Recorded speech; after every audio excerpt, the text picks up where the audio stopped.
Let's mic news at 6।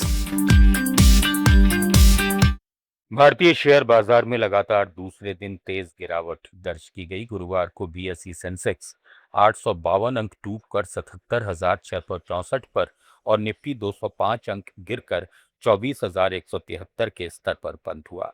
कारोबार के दौरान बैंकिंग, आईटी और मेटल शेयरों ने भारी बिकवाली से बाजार दबाव में रहा, जबकि वैश्विक संकेतों की कमजोरी, भू राजनीतिक तनाव और चौथी तिमाही के नतीजों ने निवेशकों की धारणा को प्रभावित किया।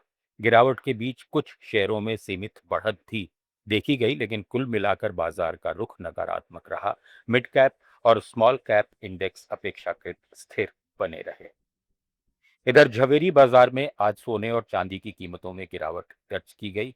India Boolean and jewellers association के अनुसार 24 कैरेट सोना 927 रुपए सस्ता होकर 10 ग्राम के लिए लगभग 1,51,000 रुपए पर आ गया, जबकि एक दिन पहले इसकी कीमत 1,52,000 रुपए थी। वहीं चांदी की कीमत में भी तेज गिरावट देखी गई और ये 4,700 रुपए घटकर करीब 2,43,000 रुपए प्रति किलो पर पहुंच गई। हालांकि साल 2026 की शुरुआत से अब तक सोना करीब 18,000 और चांदी करीब 13,000 रुपए महंगी हो चुकी है। केंद्र ने पेट्रोल और डीजल की कीमतों में संभावित बढ़ोतरी की रिपोर्ट्स को खारिज करते हुए उन्हें भ्रामक और अफवाह बताया है। पेट्रोलियम और प्राकृतिक गैस मंत्रालय के मुताबिक फिलहाल ईंधन के दाम बढ़ाने का कोई प्रस्ताव सरकार के सामने नहीं है। गौरतलब है कि कुछ रिपोर्ट्स में विधानसभा चुनावों के बाद कीमतों में भारी उछाल की आशंका जताई जा रही थी। मंत्रालय का कहना है कि इस तरह की खबरें लोगों में अनावश्यक डर और घबराहट पैदा करने के लिए फैलाई जा रही हैं। सरकार ने यह भी दावा किया कि अंतर्राष्ट्रीय बाजार में कच्चे तेल की कीमतों में उतार चढ़ाव के बावजूद देश में ईंधन आपूर्ति सामान्य है और आम जनता पर बोझ कम रखने का प्रयास जारी है।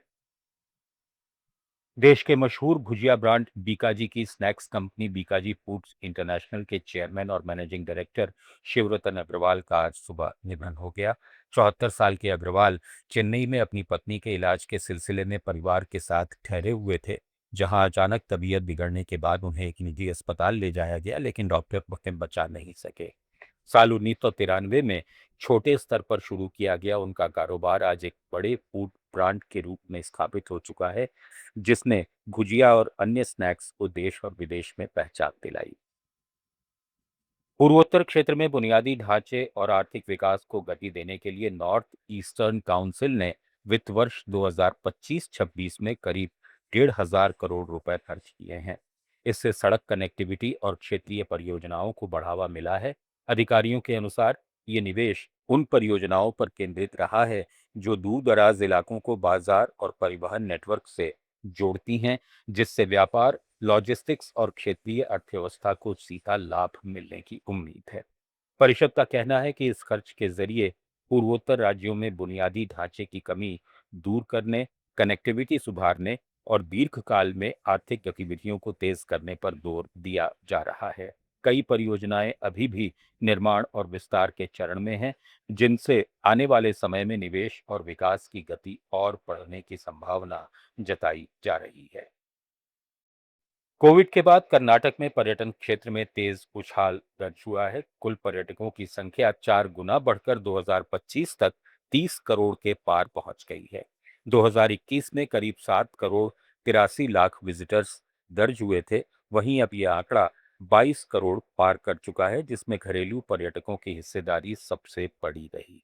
राज्य सरकार के मुताबिक कर्नाटक लगातार देश के शीर्ष 3 राज्यों में बना हुआ है, जिससे होटल, ट्रांसपोर्ट और स्थानीय कारोबार में मजबूत आर्थिक गतिविधि देखने को मिल रही है।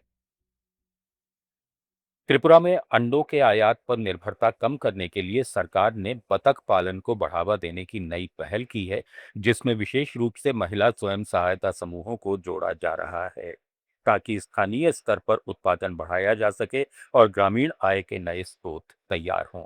अधिकारियों के अनुसार राज्य में अंडों की मांग और आपूर्ति के बीच अंतर कम करने के लिए ये कदम आर्थिक रूप से अहम माना जा रहा है, क्योंकि बाहरी राज्यों से होने वाले आयात पर कर्ज घटाने और स्थानीय बाजार को मजबूत करने पर जोर दिया जा रहा है। न्यूज एट 6 में फिलहाल इतना ही। बने रहिए लेट्स माइक के साथ।